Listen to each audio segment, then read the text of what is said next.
बृहन्मुंबई महानगरपालिका माध्यमिक शिक्षण विभाग शाळा बंद पण शिक्षण चालू या उपक्रमाअंतर्गत मी सर्वांचं आजच्या विज्ञान आणि तंत्रज्ञान भाग 1 च्या आभासी तासात सर्वांचं स्वागत करतो। मी सुधीर बाळू वेताळ, मोतीलाल नगर मनपा माध्यमिक शाळा गोरेगाव पश्चिम। आज आपण इयत्ता 9वीचा प्रकरण क्रमांक 11 प्रकाशाचे परावर्तन याचा अभ्यास करणार आहोत। बघा, हे प्रकरण अभ्यासनापूर्वी आपण मागील इयत्तेमध्ये या प्रकरणाशी संबंधित काही घटकांचा अभ्यास केलेला आहे। त्यामध्ये प्रकाश म्हणजे काय हा घटक आपण अभ्यासलेला आहे। प्रकाश म्हणजे दृष्टीची संवेदना निर्माण करणारी विद्युत चुंबकीय प्रारणे होय। ज्या अशी प्रारणे की ज्याच्या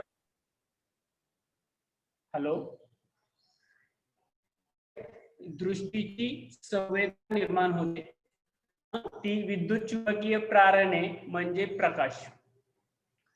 मग आपल्याला प्रकाशाचे नैसर्गिक स्रोत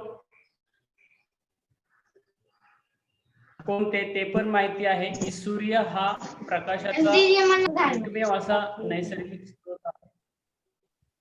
त्यानंतर तारे, तारका किंवा कीटकामध्ये काजवा हा सुद्धा एक असा कीटक आहे की तो सुद्धा प्रकाशाचा स्रोत म्हणून गणला जातो। त्यानंतर काही मानव निर्मित सुद्धा प्रकाशाचे स्रोत आहेत, ज्याच्यामध्ये विजेरी, बल्ब इत्यादी जे काय आहेत हे मानव निर्मित प्रकाशाचे स्रोत आहेत। आपल्याला माहिती आहे विविध पृष्ठभागावरून प्रकाशाचे परावर्तन होत असते आणि परावर्तन होण्यासाठी हा पृष्ठभाग हा चकचकीत असावा लागतो। आणि मग जर गुळगुळीत किंवा चकचकीत अशा सपाट पृष्ठभागावरून प्रकाशाचे परावर्तन होत असेल तर त्याला नियमित परावर्तन म्हणतात। हे पण आपण मागील इयत्तेमध्ये अभ्यासलेलं आहे। त्यानंतर जर हेच प्रकाशाचं परावर्तन खडबडीत पृष्ठभागावरून झालं तर त्याला अनियमित प्रकाशाचे परावर्तन असे म्हणतात। बघा, आपण या प्रकरणामध्ये आज खालील घटकांचा अभ्यास करणार आहोत। त्याच्यामध्ये आरसा म्हणजे काय, आरशाचे प्रकार कोणते, आरशातील प्रतिमा निर्मिती कशी होते आणि त्यावरील एक प्रयोग आपल्याला अभ्यासायचा आहे। गोलीय आरसे व त्याचे प्रकार, गोलीय आरशाशी संबंधित संज्ञा आणि परावर्तित किरणांचे लेखन कसे केले जाते या घटकांचा आपण आज अभ्यास करणार आहोत। तर मग आपल्याला पहिला घटक आरसा। आरसा म्हणजे काय, जो पृष्ठभाग प्रकाशाचे परावर्तन करून सुस्पष्ट प्रतिमा तयार करतो त्याला आरसा असे म्हणतात। म्हणजे असा पृष्ठभाग आहे की जो प्रकाशाचं परावर्तन करून त्यामध्ये त्या वस्तूची किंवा त्याच्या पुढे जी काही वस्तू आहे त्याची प्रतिमा तयार करतो त्याला आरसा असे म्हणतात। आरसा हा एक परावर्तनशील पृष्ठभाग असतो आणि आपल्या दैनंदिन जीवनामध्ये आपण विविध प्रकारच्या आरशाचा उपयोग करतो आणि त्यानुसार आरशाचे मुख्य 2 प्रकार पडतात। पहिला प्रकार आहे सपाट आरसा, दुसरा प्रकार वक्र गोलाकार आरसा। सपाट आरसा जो दैनंदिन जीवनामध्ये आपण आपल्या प्रत्येकाच्या घरामध्ये असतो तो सपाट आरसा वापरला जातो आणि गाड्यांमध्ये किंवा इतर ठिकाणी वक्र गोलाकार आरसे वापरले जातात।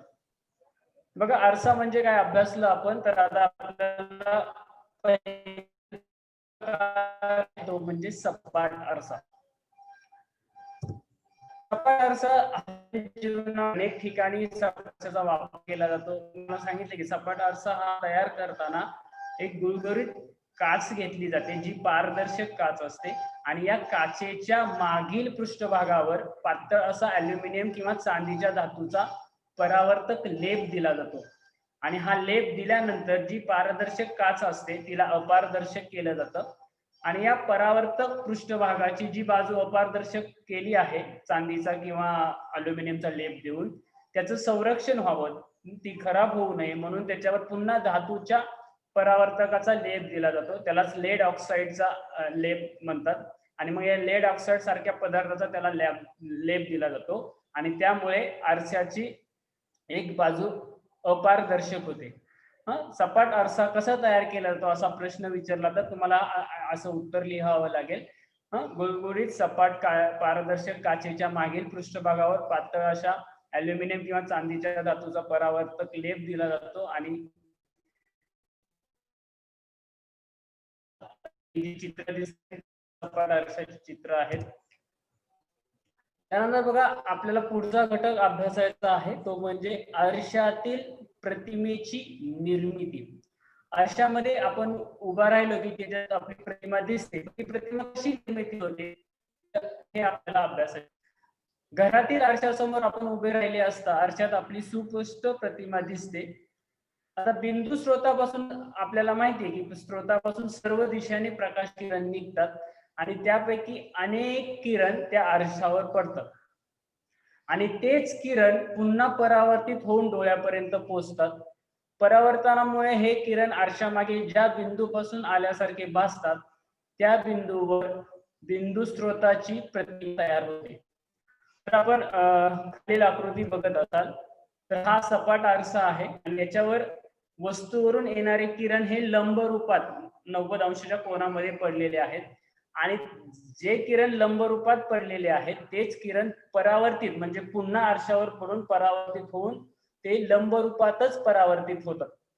आणि मग ज्या ठिकाणी आपण उभे आहोत आरशाच्या समोर त्याच ठिकाणी फक्त आरशाच्या पाठीमागे आपली प्रतिमा तयार होते किंवा बिंदू ज्या ठिकाणी आहे त्याच बिंदू स्रोताची प्रतिमा आरशाच्या मागील बिंदूपाशी तयार होते. त्यानंतर बिंदू स्रोतामुळे आरशातील जी प्रतिमेची निर्मिती होते ती कशी होते ते बघायचं आहे. जर आपण आकृती बघत असाल तर बघा आकृतीमध्ये M1 M2 हा आरसा आहे. त्यानंतर O हा बिंदू स्रोत आहे. तिथे आरशासमोरची एक बिंदू आहे आणि OR1 आणि OR2 हे आपाती किरण आहेत जे बिंदू स्रोतापासून निघाले आहेत आणि त्या आरशावर पडले आहेत. मग परावर्तनाच्या नियमानुसार R1S1 आणि R2S2 हे त्याच मार्गाने परावर्तित होतात. हे परावर्तित किरण जर आपण सरळ मागे आरशाच्या आतमध्ये मागे वाढवलेस तर ते O1 या बिंदूत एकमेकांना छेदतात आणि जर आपण E कडून पाहिले तर आपल्याला ते O1 बिंदूपासून O1 बिंदूपासून आल्यासारखे भासतात. मग O पासून निघणारे इतरही किरण असे परावर्तित होऊन O1 बिंदूपासून निघाल्यासारखे भासतात. म्हणून आपली जी बिंदू स्रोत आहे O1 या ठिकाणी ही त्या बिंदूची O हिची प्रतिमा ठरते. म्हणजे आरशामध्ये आतमध्ये प्रतिमा तयार होते. बिंदू आरशापासून किती अंतरावर पुढे ठेवलेला आहे तेवढ्याच अंतरावर आरशामध्ये पाठीमागे प्रतिमा तयार होते. आता ही प्रतिमा तयार होत असताना बघा त्या बिंदूपासून येणारे किरण म्हणजे आपाती किरण आरशावर पडून परावर्तित होतात किरण ते परावर्तित किरण पण ते आरशाच्या मागे ज्या बिंदूमध्ये ते छेदतायत म्हणजे एकत्र येत आहेत त्या ठिकाणी त्या बिंदूची प्रतिमा तयार होते. परावर्तित किरण हे प्रत्यक्ष एकमेकांना छेदत नाहीत त्यामुळे अशा काही प्रतिमा तयार होतात. या प्रतिमेला आभासी प्रतिमा असं म्हणतात. आपल्याला कदाचित विचारलं की आभासी प्रतिमा म्हणजे काय तर त्याची व्याख्या आपल्याला लिहावी लागेल. आभासी प्रतिमा कशाला म्हणतात तर परावर्तित किरण प्रत्यक्ष एकमेकांना छेदत नाहीत म्हणून या प्रतिमेला आभासी प्रतिमा म्हणतात.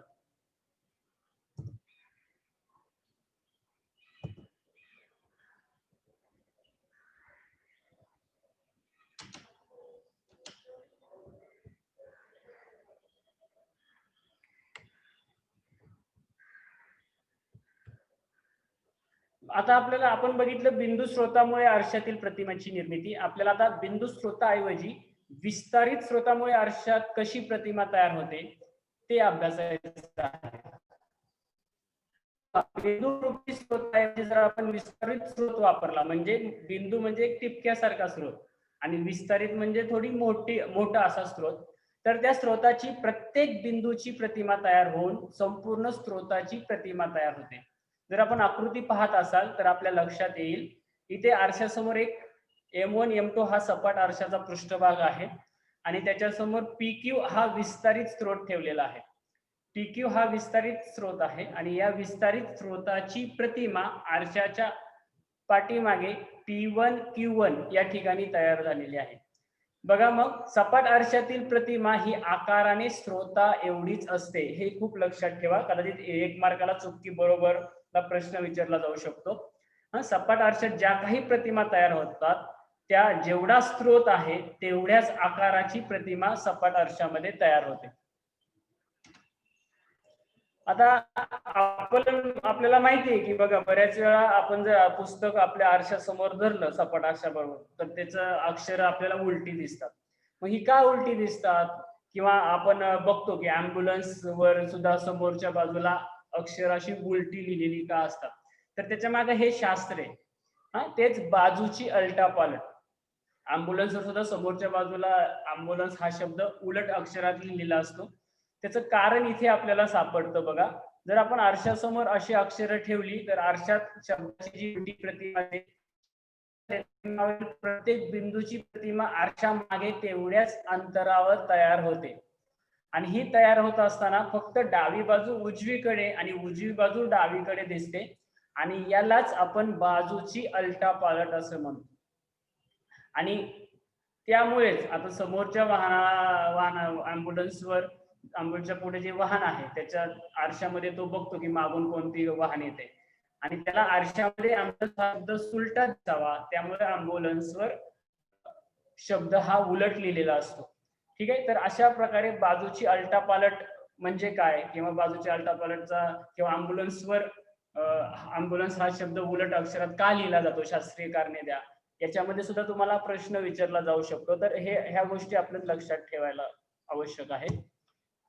आता आपण या प्रतिमा तयार होतात याच्यावरच बघा, तुमच्या प्रयोग वहीमध्ये प्रयोग आहे. आरशामधील कोणाचा अभ्यास करून आपल्याला त्यांच्या प्रतिमांची संख्या बघायची आहे आणि प्रतिमाचं जे सूत्र आहे, संख्या सूत्र, ते अभ्यासायचं आहे.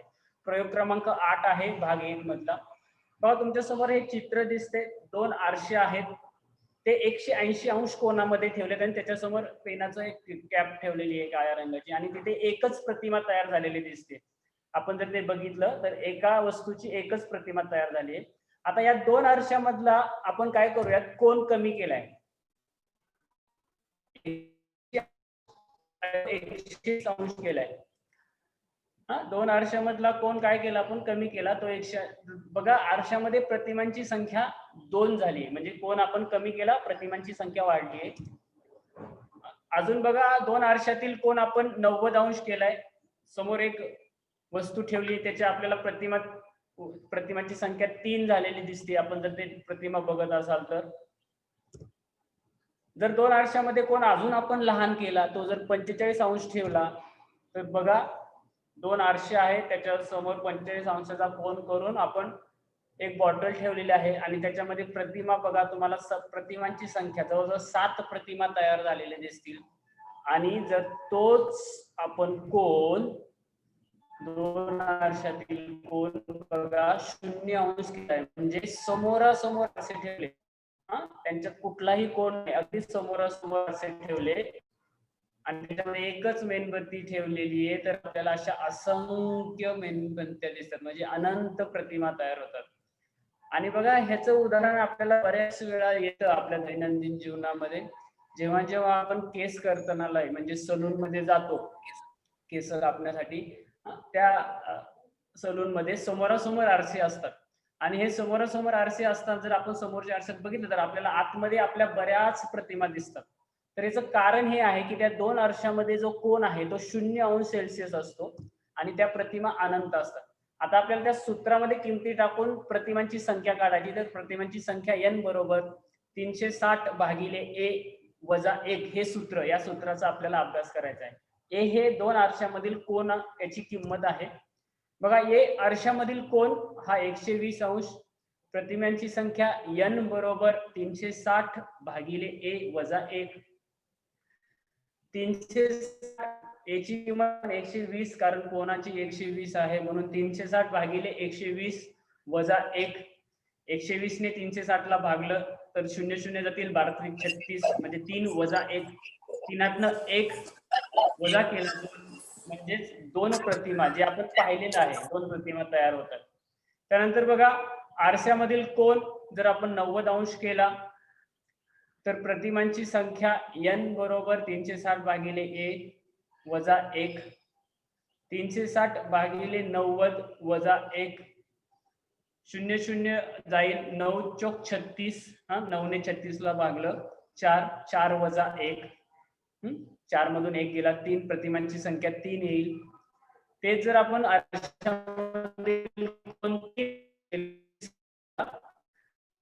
याची किंमत आपण 30 ठेवणार, 360 भागिले 30 वजा 1, 30 ने 360 ला भागलं 0 0 जाणार आणि 36 ला 3 ने भागलं तर 12 वजा 1, प्रतिमांची संख्या 11.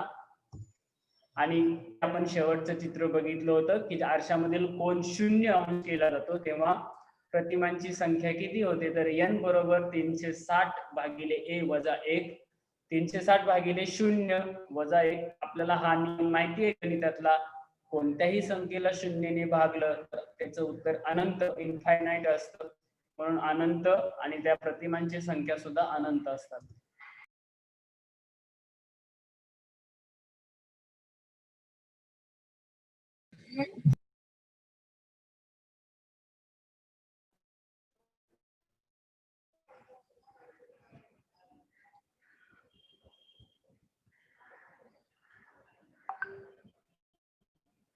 तीस अंशाचा कोन ठेवला तर प्रतिमांची संख्या 11, 45 अंशाचा कोन तर प्रतिमांची संख्या 7, आणि सूत्रानुसार पण 7च येते.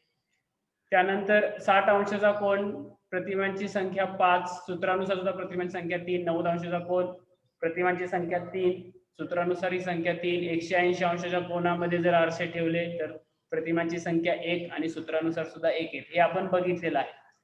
तर बघा, आपण आता याचं अनुमान आपल्याला लिहावं लागतं. जेव्हा आपण एखादा प्रयोग करतो तेव्हा त्याचं अनुमान आपल्याला, आणि हे अनुमान बघा, प्रतिमांची संख्या व आरशातील कोन यामधील व्यस्त प्रमाण असते.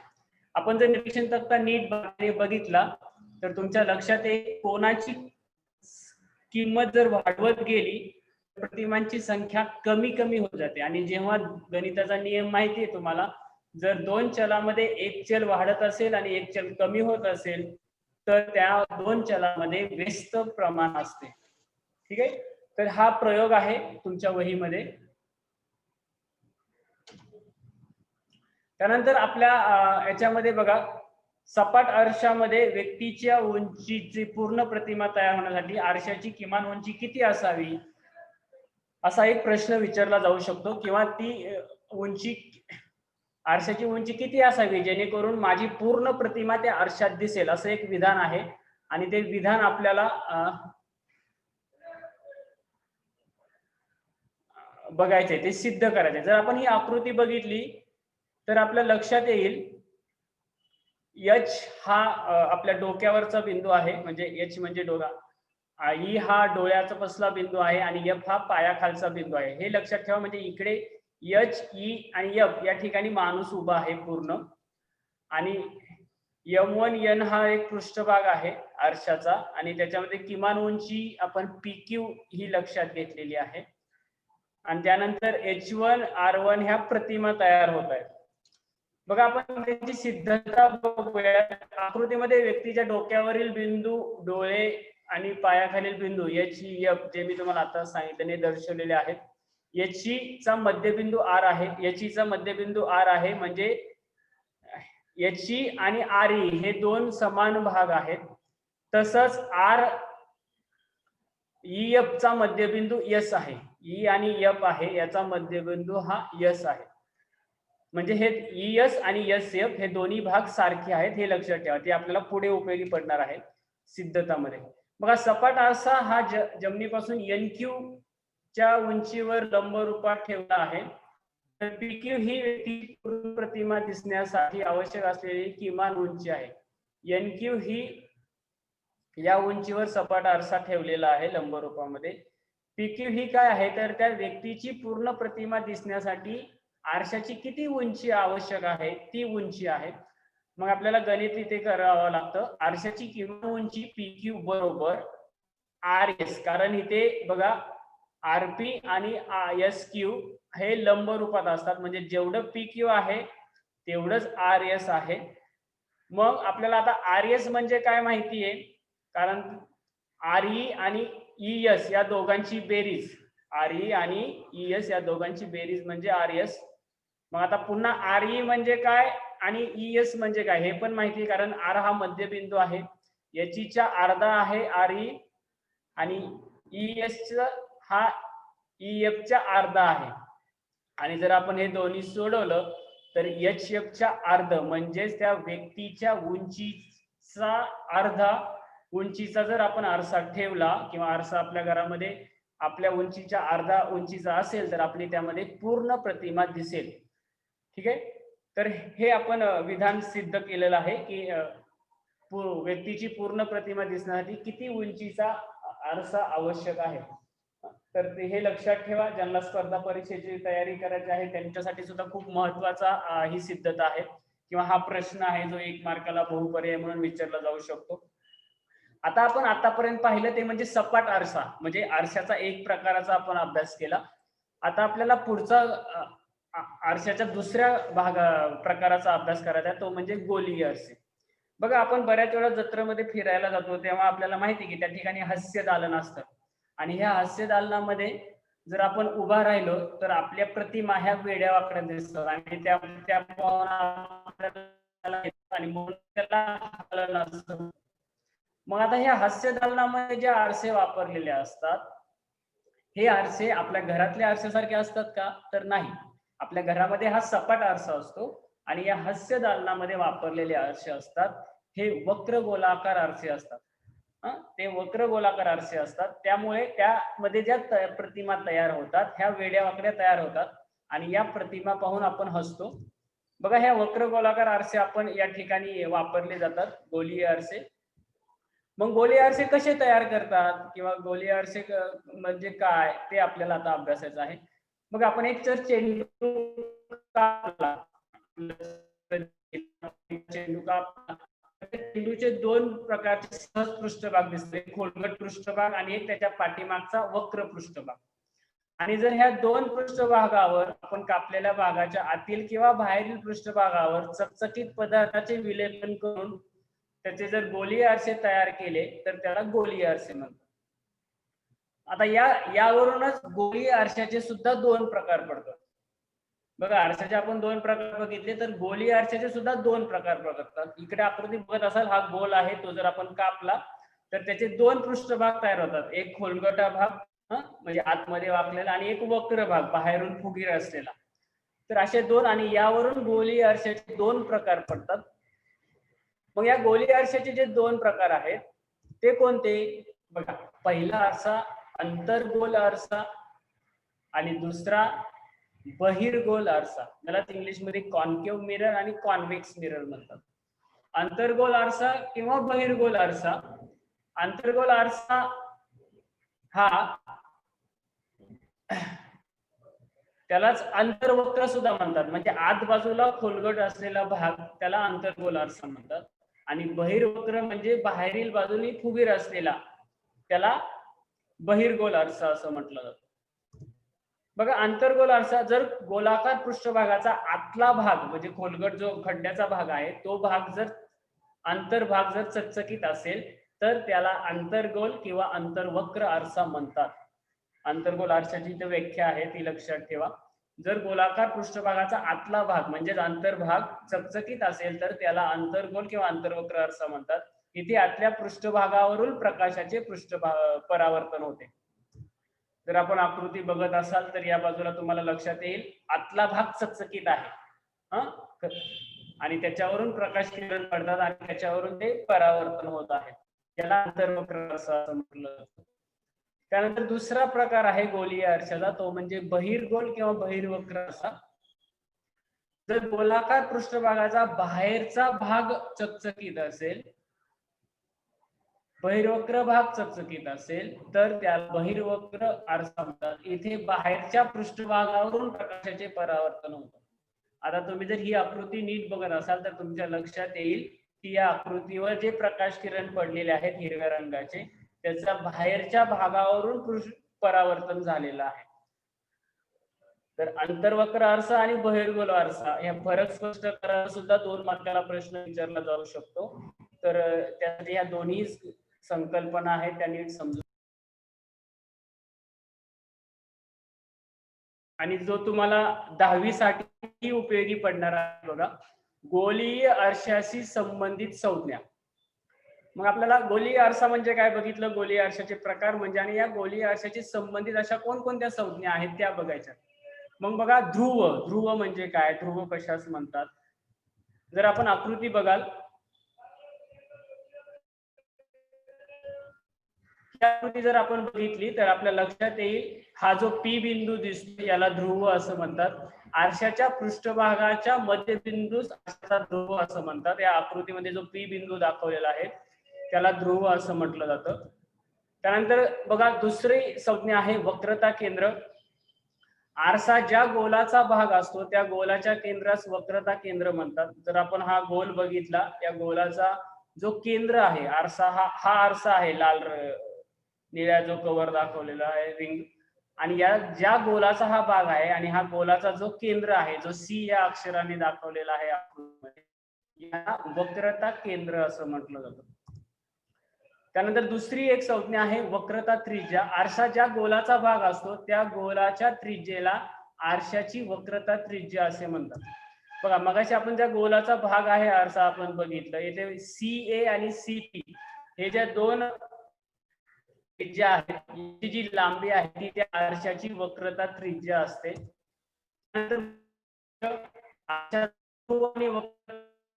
जाणारा जे सरळ रेषा आहे त्या रेषेचे मुख्य अक्ष म्हणतात. आकृती PM हा आरशाचा मुख्य अक्ष आहे. आपली जर आपण बघत असाल तर PM ही जी रेषा दिसते आपल्याला, तर ही रेषा त्या आरशाचा मुख्य अक्ष आहे. त्यानंतर मुख्य नाभी. आता आपण गोलीय आरशाचे दोन प्रकार बघितले, तर नाभीच्या सुद्धा आपल्याला दोन व्याख्या लक्षात घ्यावी लागतील. बघा, मुख्य नाभी म्हणजे काय, तर अंतर्गोल आरशाचा आपल्याला वेगळा विचार करावा लागतो. अंतर्गोल आरशाच्या मुख्य अक्षाला समांतर असलेले आपाती किरण परावर्तनानंतर मुख्य अक्षावर आरशासमोर एका विशिष्ट बिंदूत F मध्ये मिळतात. या बिंदूला अंतर्गोल आरशाची मुख्य नाभी म्हणतात. ही अंतर्गोल आरशाची मुख्य नाभी आहे. आता जर तुम्ही आकृती बघत असाल तर ह्या हिरव्या रंगाचे आपाती किरण पडलेले आहेत आणि दुसरे किरण जे परावर्तित होऊन बघा आरशासमोर एका ठिकाणी एकत्रित आलेले आहे, आणि तो बाणाने दाखवलेला जो बिंदू आहे ना, तो बिंदू म्हणजे F, म्हणजेच त्या अंतर्गोल आरशाची मुख्य नाभी होय. तर ही अंतर्गोल आरशाची मुख्य नाभी बघा, F म्हणजे काय त्याची व्याख्या. त्यानंतर बहिर्गोल आरशाच्या मुख्य अक्षाला समांतर असलेले आपाती किरण परावर्तनानंतर आरशा मागे जर मुख्य अक्ष वाढवला तर त्या आरशा मागील मुख्य अक्षावरील एका विशिष्ट बिंदूपाशी आल्यासारखे भासतात. या बिंदूला बहिर्गोल आरशाची मुख्य नाभी म्हणतात. जर आपण आकृत्या ह्या दोन जर आकृत्या बघितल्या तर आपल्याला दोन्ही आकृत्यावरून अंतर्गोल आरशाची मुख्य नाभी आणि बहिर्गोल आरशाची मुख्य नाभी लक्षात येईल. बघा, याच्यावर सुद्धा आपाती किरण आणि परावर्तनानंतर आरशाच्या पाठीमागे ज्या ठिकाणी ते एकत्र येत आहेत त्या ठिकाणचा बिंदू म्हणजे बहिर्गोल आरशाची मुख्य नाभी.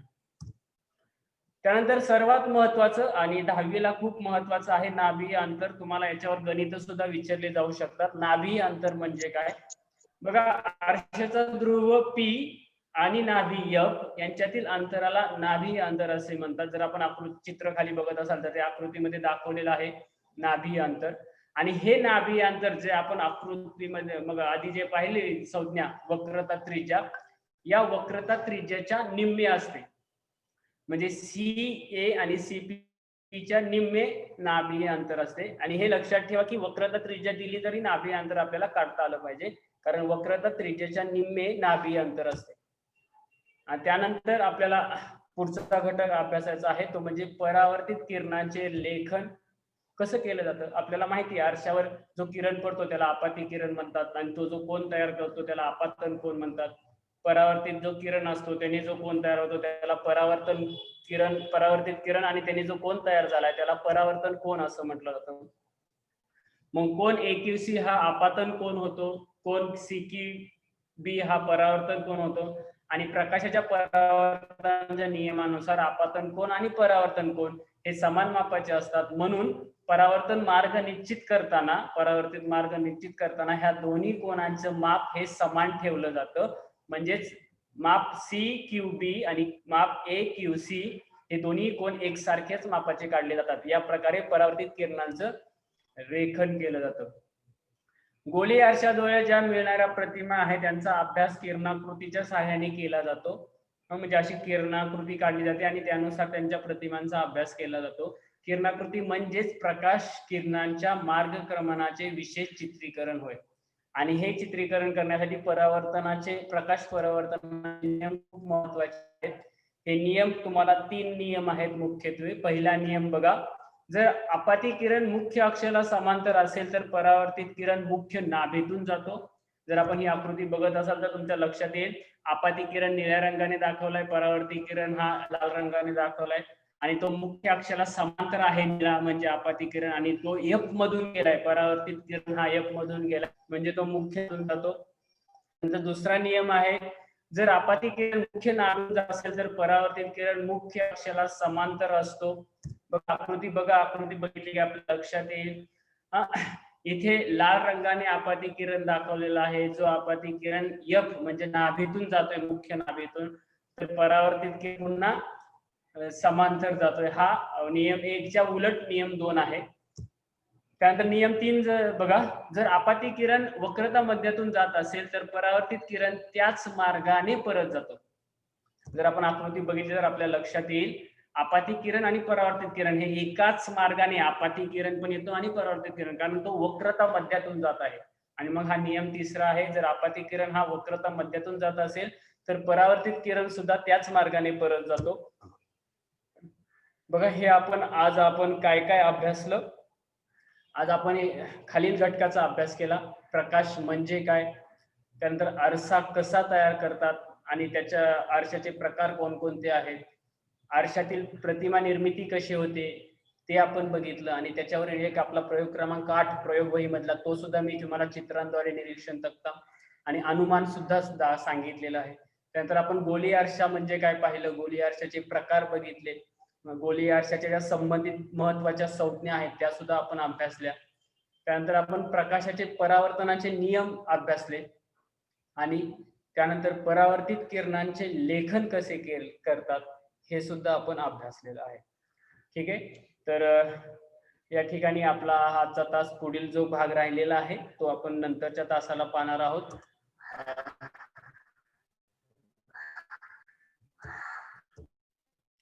धन्यवाद, थँक्यू. जर आमचं लेक्चर आवडलं असेल तर नक्कीच आमच्या छाया BMC 9 मराठी चॅनलला सबस्क्राईब करा आणि बेल आयकॉनवर क्लिक करा.